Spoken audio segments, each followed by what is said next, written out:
Welcome to this explainer. Today, we're tracing the absolute wild evolution of AI software. We're talking moving from simple, isolated loops to the massive, structured memory systems of tomorrow. If you've been following the AI space, you already know things are moving at literal breakneck speed, right? So we're going to break down the exact architectural shifts required to give AI true, persistent memory, specifically diving into Andrej Karpathy's vision for graph memory. Let's get into it. To really understand where we're headed, we have to start with this specific vision of AI's future from Andrej Karpathy. He described it as, quote, autonomous swarms of AI agents running across compute cluster megastructures in the skies. I know, it sounds like pure sci-fi, but when you actually look closer, it's a deeply technical blueprint. Today, we're unpacking the exact engineering required to actually get us to those megastructures. Okay. Here is our roadmap. We'll be following the literal bottlenecks engineers hit, starting with the single agent loop, scaling to agent swarms, and the context bottleneck. Then we'll explore the graph memory vision, DAGs versus knowledge graphs, and finally wrap up with graph engineering. So, Section 1, the single agent loop. Our baseline here is auto research. Let's dive right into this foundation. Auto research is just a beautifully small setup. Basically, it's an executable research harness where a single agent makes bounded, completely verifiable changes to a roughly 630-line training program. It uses this thing called a ratchet loop.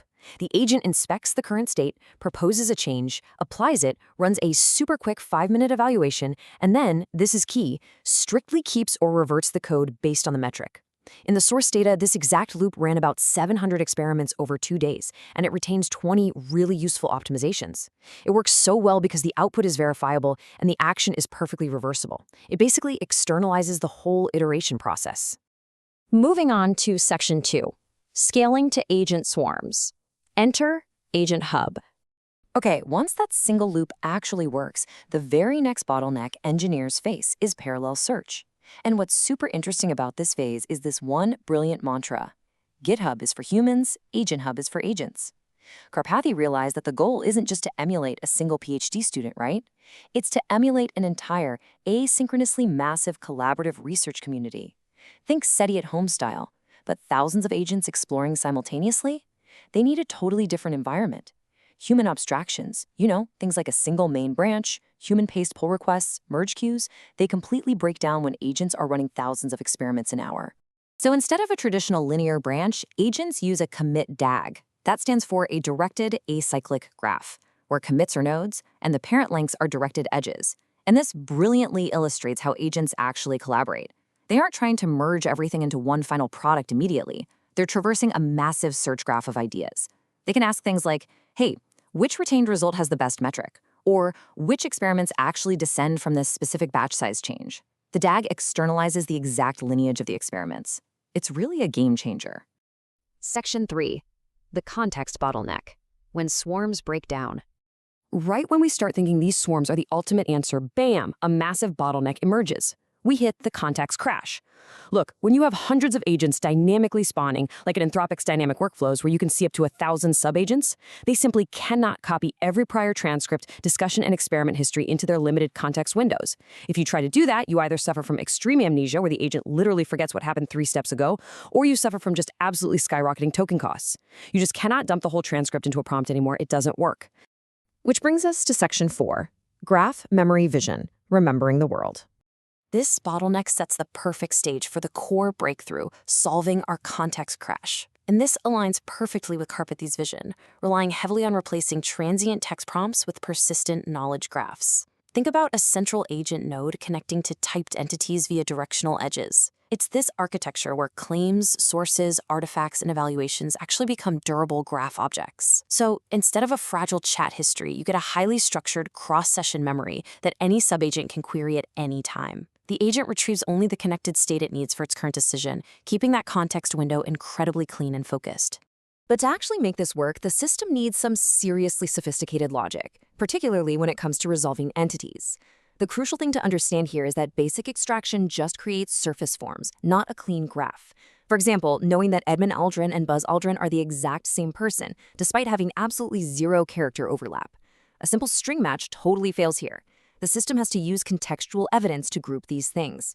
And why does this matter to you? Well, if an AI accidentally merges two different people into one node, every single downstream query gets contaminated. It's a catastrophic merge.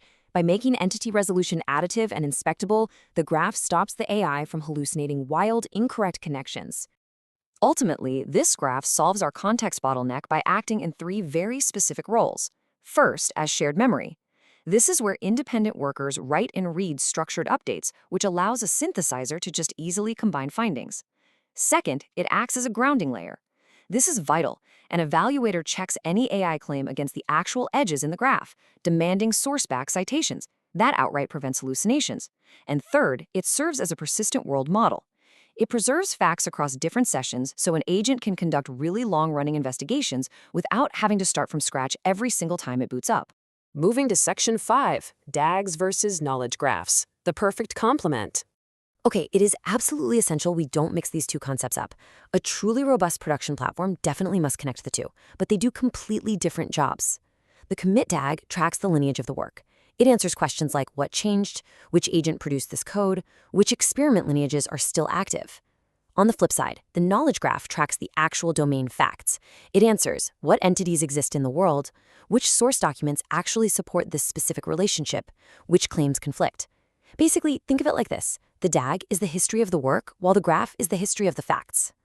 I absolutely love this quote from the source data. The phrase, "the agent forgets, the graph does not." Honestly, that captures the entire philosophy of modern AI architecture. We are deliberately taking memory, moving it entirely outside of the fragile temporary context window, and locking it down into a durable, queryable structure. Finally, Section 6, Graph Engineering, Building the Megastructure. So how do we practically build Karpathy's megastructure? Let's look at how this implementation path builds incrementally, because otherwise, the whole thing would just collapse under its own complexity. You can't just jump straight to a swarm of 1,000 agents. Engineers have to follow a strict, staged build path. Check it out. On day 1, you build a reflective loop and measure quality. Day 2, you add tools with typed schemas to reduce errors. Week 1, you introduce planning. Week 2, you split rules into a multi-agent setup, like a generator and a critic. It actually isn't until month 1 that you wire all this into a persistent knowledge graph for cross-session memory.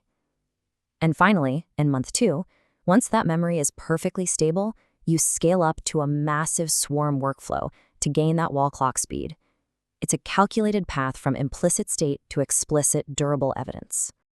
Which brings us to our ultimate definition, graph engineering. We've really moved past vibe coding, where a human just expresses an intent and a model spits out a script. We're even moving past standard agentic engineering, where humans manually orchestrate and verify everything. Graph engineering is this new paradigm where agents autonomously share durable state through these typed, queryable graphs. Success in this new era relies entirely on explicit state, persistent memory, and strictly evidence-backed paths.